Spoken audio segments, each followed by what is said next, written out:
ശ്രീ മർമ്മ എങ്ങനെയൊക്കെയാണ് ഒരു വ്യക്തിക്ക് ഗുണകരമാകുന്നത്? അതിന്റെ ബെനിഫിറ്റ്സ് എന്തൊക്കെയാണ്? ബെനിഫിറ്റ്സ് ഇപ്പം മർമ്മ നിങ്ങൾ പഠിച്ചു കഴിഞ്ഞാൽ നിങ്ങൾ ഒരാൾക്ക് കൊടുക്കും.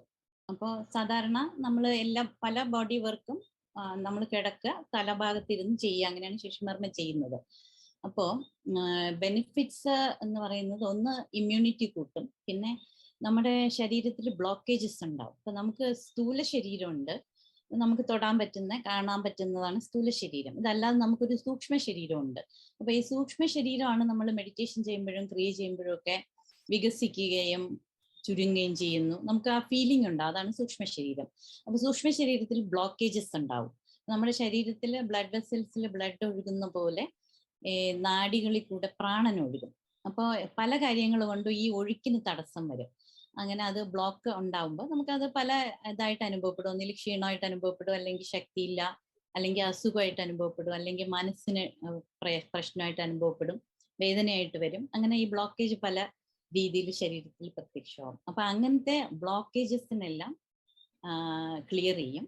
പിന്നെ എനർജി ലെവൽ, നമ്മുടെ എനർജി കൂട്ടും, അഗ്നി കൂട്ടും. അഗ്നി കൂട്ടുമ്പോൾ ഡൈജഷൻ കൂടും, അസിമിലേഷൻ കൂടും.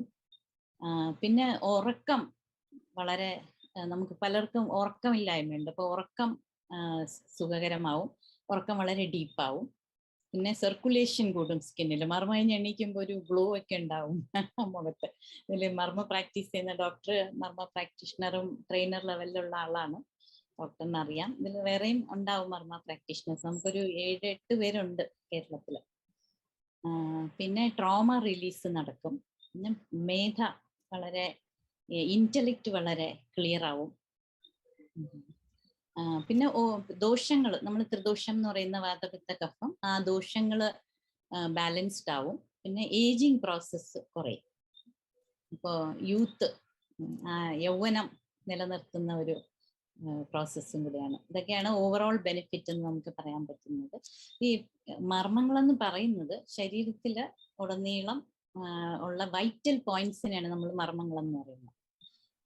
അതിൽ 107 മർമ്മങ്ങളുണ്ട്. 108ാമത്തെ മർമ്മം മനസ്സാണ്. അപ്പൊ ഈ 107 മർമ്മങ്ങളും ശരീരത്തിൽ കുറെ എണ്ണം കഴുത്തിന് മുകളിൽ, കുറച്ച് ശാഖാമർമ്മങ്ങൾ കയ്യിലും കാലിലുമായിട്ട്, കുറച്ച് ബാക്കിൽ പൃഷ്ഠമർമ്മങ്ങളുണ്ട്, ഫ്രണ്ടിൽ ഉള്ള മർമ്മങ്ങളുണ്ട്. അപ്പൊ ഇത് പരന്ന് കിടക്കുകയാണ് ശരീരത്തിൽ. അതിൽ വലിയ മർമ്മങ്ങളുണ്ട്, ചെറിയ മർമ്മമുണ്ട്, വളരെ പവർഫുൾ ആയിട്ടുള്ളതുണ്ട്, അത്ര പവർഫുൾ അല്ലാത്തതുണ്ട്, ഡീപ്പായിട്ടുള്ള മർമ്മങ്ങളുണ്ട്, സൂപ്പർഫിഷ്യൽ മർമ്മമുണ്ട്. ഇപ്പം മർമ്മം വളരെ ഡീപ്പായിട്ട് എവിടെയെങ്കിലും ആയിരിക്കും, പക്ഷെ അതിന് നമ്മൾ ആക്സസ് ചെയ്യുന്ന ഇവിടെ ആയിരിക്കും, പുറത്ത് ഒരു സർഫസിലായിരിക്കും. അപ്പോൾ ഈ ഓരോ മർമ്മവും ഒരു ടിഷ്യൂ ആയിട്ട് കണക്റ്റഡ് ആണ്, അല്ലെങ്കിൽ ഒരു ഓർഗനായിട്ട് കണക്റ്റഡ് ആണ്, അല്ലെങ്കിൽ ഒരു ഹോൾ സിസ്റ്റം. ഡൈജസ്റ്റീവ് സിസ്റ്റത്തിനെല്ലാം ഒരു കൂട്ടം മർമ്മമുണ്ട്, അതേപോലെ നെർവസ് സിസ്റ്റത്തിന് ഒരു കൂട്ടം മർമ്മമുണ്ട്. അപ്പോൾ ഈ പ്രോട്ടോക്കോളിൽ നമ്മൾ കുറെ മർമ്മങ്ങൾ ചൂസ് ചെയ്തിട്ടാണ് ഈ പ്രോട്ടോക്കോൾ ഉണ്ടാക്കിയിരിക്കുന്നത്. അത് എല്ലാ ഓവറോൾ ബോഡിയിലെ എല്ലാ സിസ്റ്റമും ഫങ്ഷൻ ചെയ്യിപ്പിക്കാനുള്ള ഒരു പ്രോട്ടോക്കോളാണത്.